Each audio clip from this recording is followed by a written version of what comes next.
बिहार के पूर्व मुख्यमंत्री और आरजेडी सुप्रीमो लालू प्रसाद यादव की मुश्किलें अब और बढ़ने वाली है। दरअसल ये मामला लैंड फॉर जॉब से जुड़ा हुआ है, क्योंकि सीबीआई को गृह मंत्रालय से इस केस को चलाने के लिए मंजूरी मिल गई है। लेकिन इस मामले में जो लालू प्रसाद यादव के अलावा जो बाकी इस केस से जुड़े आरोपी हैं,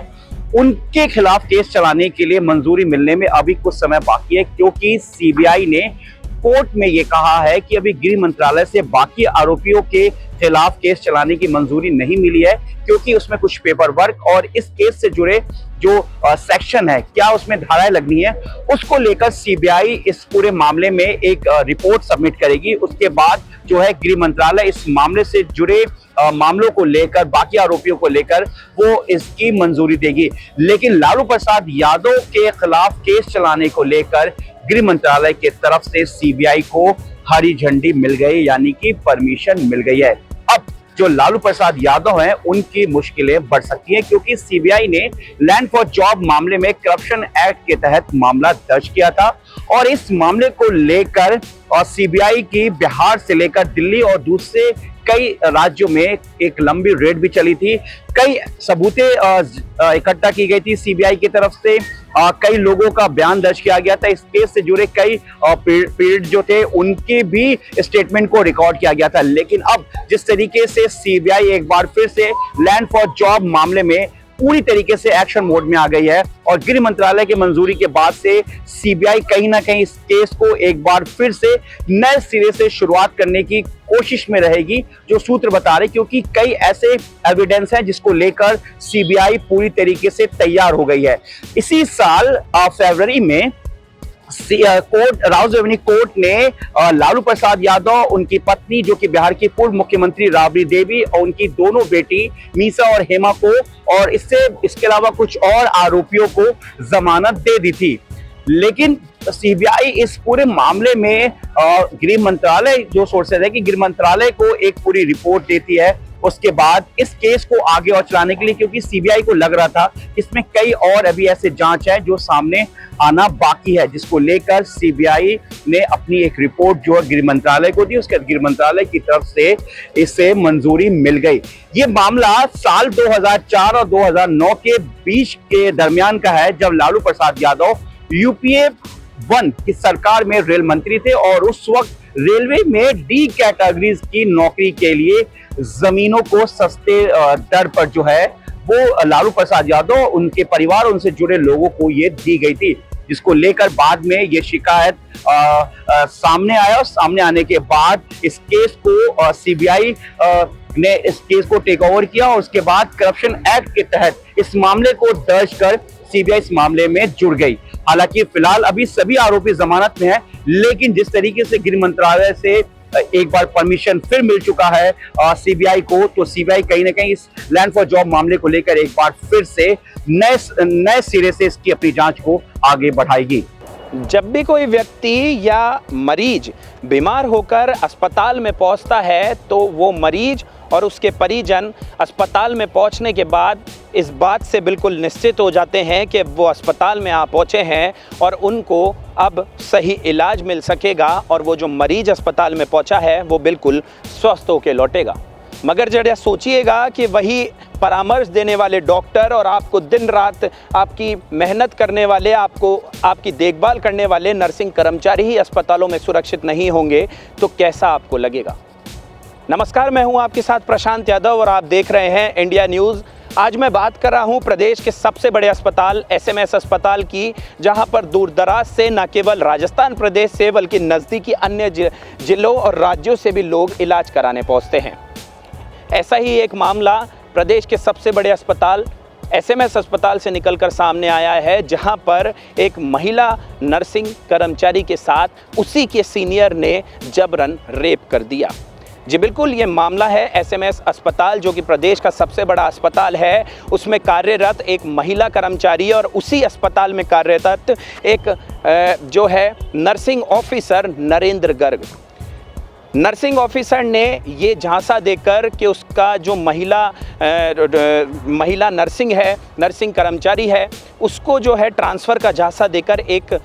होटल में बुलाया जहां पर होटल में जिस तरीके की सूचनाएं बताई जा रही है कि होटल में ट्रांसफ़र की बात को लेकर उन दोनों के बीच में बहस हुई और उसके बाद नर्सिंग ऑफिसर नरेंद्र गर्ग ने नर्सिंग कर्मचारी के साथ जबरन मारपीट की और उसके बाद उसका रेप कर दिया।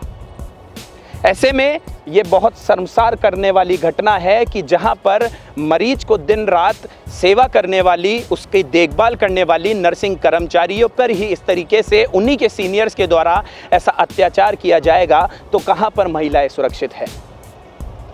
हालांकि पुलिस ने नरेंद्र गर्ग को गिरफ्तार कर लिया है। पुलिस के द्वारा ये बयान सामने आया है कि नरेंद्र गर्ग की जब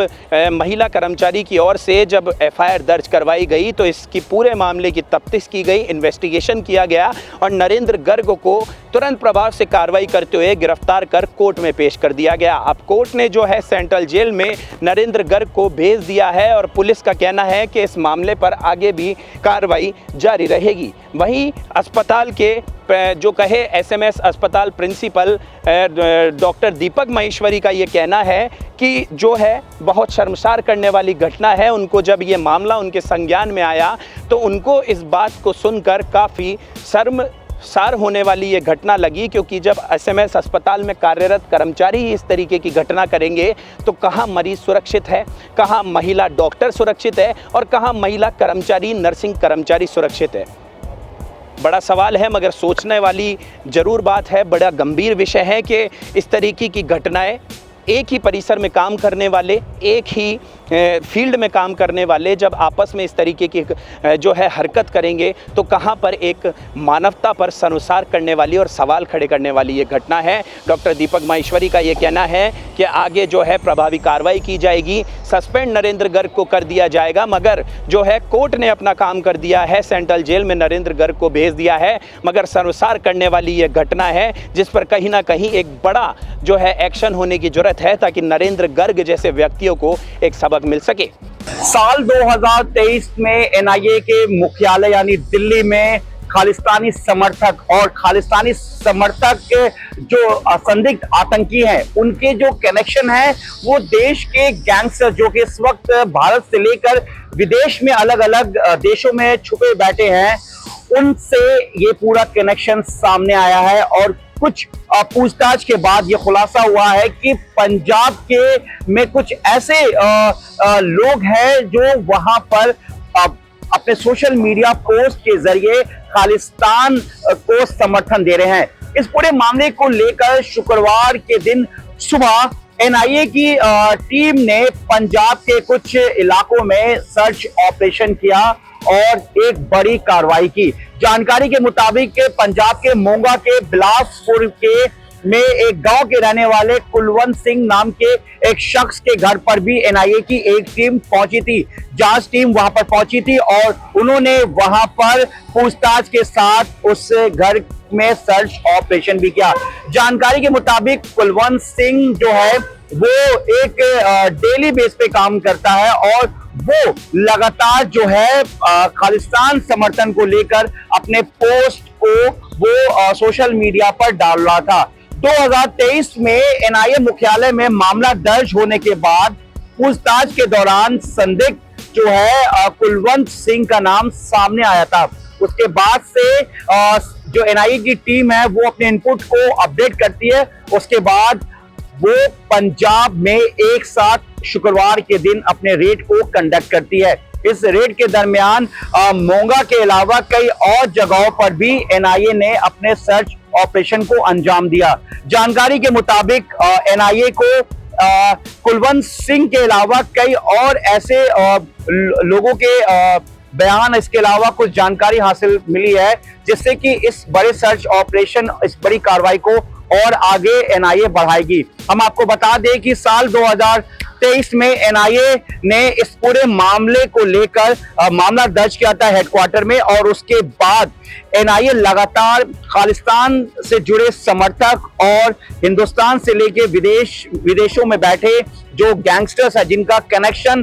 खालिस्तानी प्रतिबंधित संगठन से है और किस तरीके से ये मिलकर इस पूरे नेक्सस को विदेशों से लेकर हिंदुस्तान में इसको अंजाम दे रहे हैं, इसको लेकर एक बड़ी कार्रवाई की गई थी। कुलवंत सिंह से पूछताछ की गई है एनआईए की जांच टीम और इसके अलावा कुछ और लोकेशन पर भी एनआईए ने सर्च की है। लगातार एनआईए की इस तरह की ऑपरेशन चल रही है, जिसमें ये मामला सामने आया कि जो लॉरेंस बिश्नोई और गोल्डी बरार गैंगस्टर्स हैं और इनका जो दुश्मन गैंग जो है देवेंद्र बम्बिया, जिसे हिमांशु भाऊ और हर्षदीप डल्ला जैसे जो गैंगस्टर्स है वो विदेश में बैठकर संभाल रहे हैं, वही दूसरी तरफ गोल्डी बरार इस वक्त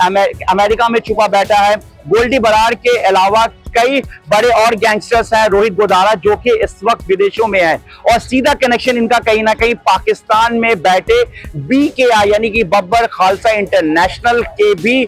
जो संदिग्ध हैं जिस वक्त पाकिस्तान में है, उनके साथ इनका सीधा कनेक्शन है। तो पाकिस्तान कनेक्शन, विदेश कनेक्शन और खालिस्तानी समर्थक आतंकी, इसके अलावा गैंगस्टर्स को लेकर ये कार्रवाई मानी जा रही है और एनआईए सूत्रों का कहना है कि एनआईए को एक बड़ी कामयाबी मिली है और इसके अलावा इस पूरे मामले को लेकर जो एनआईए है वो और भी जो है इस कार्रवाई को लेकर एक बड़ी रेड कंडक्ट कर सकती है, जो पंजाब के अलावा दूसरे स्टेट में भी होगा। बिहार के नवादा में दलितों के घरों में आग लगाने मामले को लेकर सियासत काफी तेज हो गई है। आरजेडी की तरफ से इस पूरे मामले की जांच के लिए 7 सदस्यीय टीम जो है नवादा भेजा गया है। आपको बताएं कि इस पूरे मामले को लेकर न सिर्फ तेजस्वी यादव बल्कि लालू प्रसाद यादव ने भी बिहार के मुख्यमंत्री नीतीश कुमार पर बड़ा हमला बोला है। लालू प्रसाद यादव ने कहा है कि नीतीश कुमार फेल हो गए हैं, बिहार में लॉ एंड ऑर्डर की स्थिति खराब है और इसके साथ साथ तेजस्वी यादव ने भी कहा है कि बिहार में एनडीए की सरकार है, डबल इंजन की सरकार है, लेकिन लॉ एंड ऑर्डर जो है वो संभल नहीं रहा है। अब दलितों के घरों को भू माफियाओं ने आग के हवाले कर दिया। इस पूरे मामले को लेकर आपको बताएं कि नवादा में कृष्णा नगर में दलितों के बस्तियों को में आग लगा दिया गया। भू माफियाओं ने इस पूरे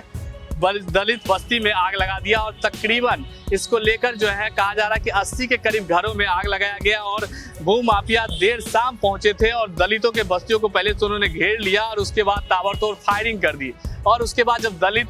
वहां से भाग गए, अपने घरों से भाग गए डर के मारे, तो उसके बाद जो है आग के हवाले पेट्रोल छींट के कर दिया गया, जिसमें कि तकरीबन 80 के करीब घर जो है वो जल के राख हो गए हैं। और अब जो है फिलहाल प्रशासन वहां की टीम वहां पहुंची हुई है, कैंप कर रही है, पुलिस के बड़े अधिकारी मौजूद हैं, राहत शिविर लगाए गए हैं और लोगों को खाने और रहने की व्यवस्था भी की गई है एक तरफ, तो दूसरी तरफ बिहार में इसको लेकर सियासत भी काफी तेज हो गई है। केंद्रीय मंत्री जीतन राम मांझी ने आरजेडी पर बड़ा आरोप लगाया है। जीतन राम मांझी ने कहा है कि जो भी आरोपी है उसमें 90% जो आरोपी हैं वो आरजेडी के हैं, यादव समाज से हैं। ये बड़ा आरोप जो है केंद्रीय मंत्री जीतन मांझी ने लगाया, तो इसको लेकर जो है तेजस्वी यादव ने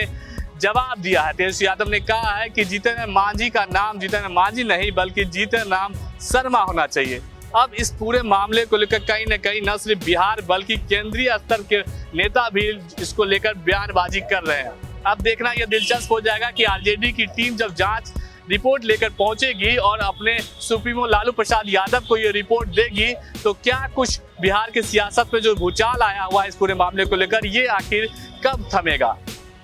अभी कुछ दिन पहले ही लेबनान और सीरिया में जिस तरीके से हिजबुल्लाह के कमांडर से लेके हिजबुल्लाह के लोगों को